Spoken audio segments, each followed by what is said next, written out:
Welcome to Swaroopa world అండి. ఈరోజు multigrain మొలకల పిండితో హెల్తీ రెసిపీస్ తయారు చేసుకుందాం. నేను 4 రకాల విత్తనాలతో మల్టీగ్రెయిన్ పిండి తయారు చేస్తున్నాను. కావాలంటే ఎక్కువ రకాల విత్తనాలతో కూడా తయారు చేసుకోవచ్చు. 1 కప్పు రాగులు, 1 కప్పు పెసలు, 1 కప్పు శనగలు, 1 కప్పు సజ్జలు. వీటితో మనం ఈరోజు పిండి తయారు చేసుకుందాం.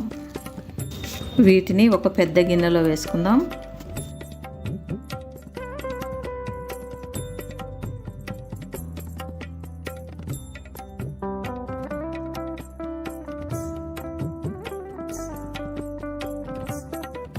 రెండు మూడు సార్లు మంచి నీళ్ళతో శుభ్రంగా కడగాలి. మూత పెట్టి 12 గంటలు నాననివ్వాలి. అంటే ఒక రాత్రంతా నాననివ్వాలి. 12 గంటల తర్వాత మూత తీసి చూద్దాం. పైన పొట్టుతో సహా బాగా నానాయండి. ఈ గింజలను మొలకలు వచ్చేలా చేసుకుందాం.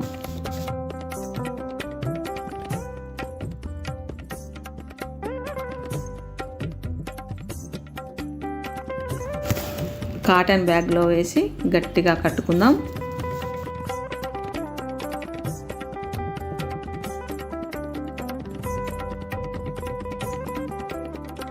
తర్వాత చిల్లులు గిన్నెలోనే ఈ బ్యాగ్ను పెట్టి గాలి వెలుతురు తగిలేలా చూసుకోవాలి.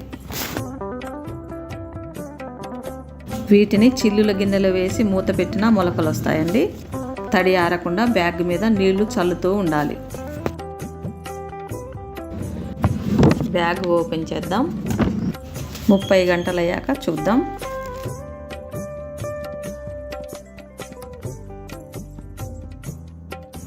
క్లాత్లో నుండి మొలకలు బయటకు వచ్చాయండి. సూపర్గా మొలకలు వచ్చాయి. శనగలు, పెసలు, సజ్జలు, రాగులకు కూడా బాగా మొలకలు వచ్చాయి. మొలక విత్తనాలలో ఫైబర్, కాల్షియం ఎక్కువగా ఉంటాయండి. పచ్చివే కూడా తినొచ్చండి.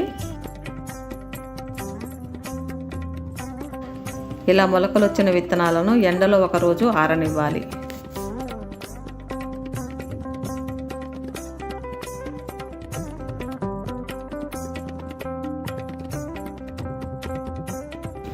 తర్వాత ఫ్యాన్ కింద 1 రోజు ఆరనివ్వాలి.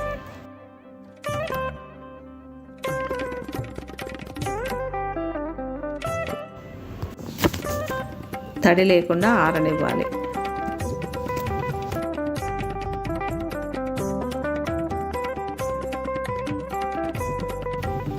ఇలా ఆరాక వీటిని సిమ్ములో 2 నిమిషాలు నెమ్మదిగా వేపాలి. పిండి పచ్చి వాసన లేకుండా ఉంటుంది. కొంచెం తడి ఉన్న పిండి పాడైపోతుంది.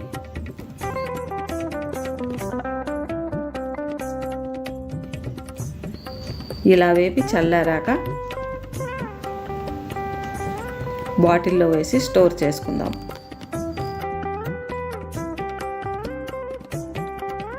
మేము ఎండాకాలంలో బ్రేక్ఫాస్టులు చేయకుండా మొలక విత్తనాలతో తయారైన ఫుడ్ ఎక్కువగా తింటామండి.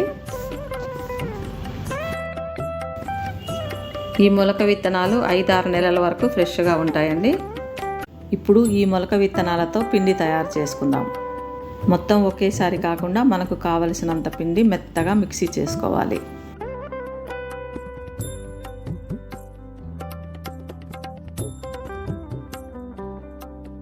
మెత్తగా గ్రైండ్ చేసుకున్న ఈ పిండిని ప్లేట్లో వేసి చల్లారనివ్వాలి. చల్లారాక ఒక గాజు బాటిల్లో వేసి గట్టిగా మూత పెట్టి స్టోర్ చేసుకుందాం.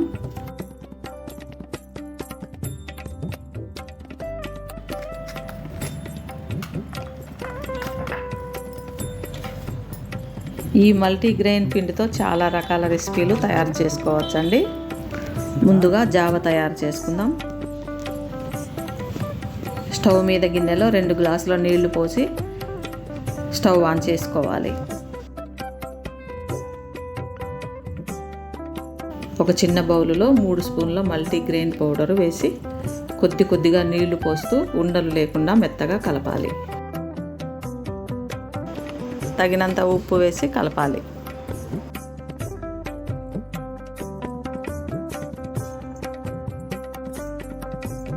తరువాత ఈ పిండి వేడి నీళ్ళల్లో వేసి అడుగంటకుండా కలుపుతూ ఉండాలి.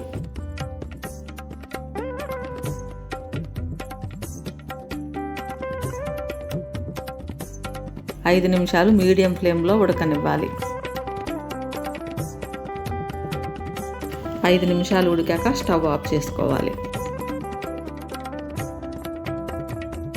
ఇప్పుడు ఈ జావ గ్లాసుల్లో సర్వ్ చేసుకుందాం.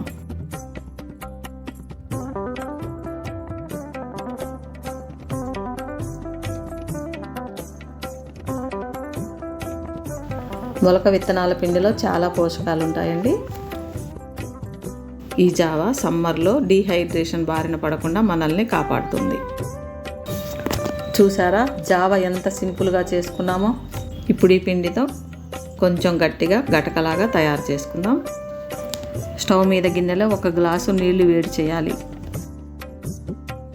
ఒక చిన్న బౌలులో 3 స్పూన్ల మల్టీగ్రెయిన్ పౌడర్ వేసి కొద్ది కొద్దిగా నీళ్లు పోస్తూ ఉండలు లేకుండా మెత్తగా కలపాలి.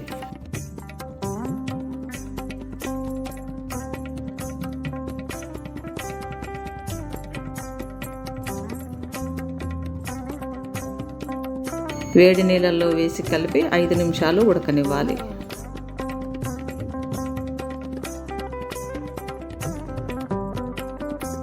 తగినంత ఉప్పు వేసి కలపాలి. చిక్కబడే వరకు అడుగంటకుండా కలుపుతుండాలి. ఇలా ఉడికాక స్టవ్ ఆఫ్ చేసి ఒక బౌల్లో వేసుకుందాం.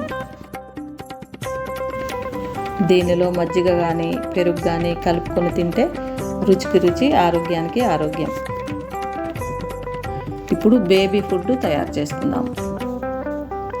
ఉడకబెట్టిన ఎగ్గులో పసుపు భాగాన్ని తీసి బౌలులో వేయాలి.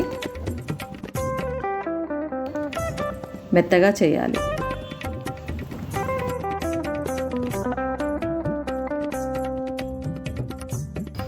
మెత్తగా చేశాక దీనిలో 3-4 స్పూన్ల రెడీగా ఉన్న గటకను వేసి కలపాలి. ఈ బేబీ ఫుడ్ 6 నెలల వయసు నుండి తినిపించవచ్చు. ఎదిగే పిల్లలకు ఇలా ఎగ్తో చేసిన ఫుడ్ తినిపిస్తే చాలా మంచిది. పిల్లలు ఆరోగ్యంగా చురుగ్గా పెరుగుతారు.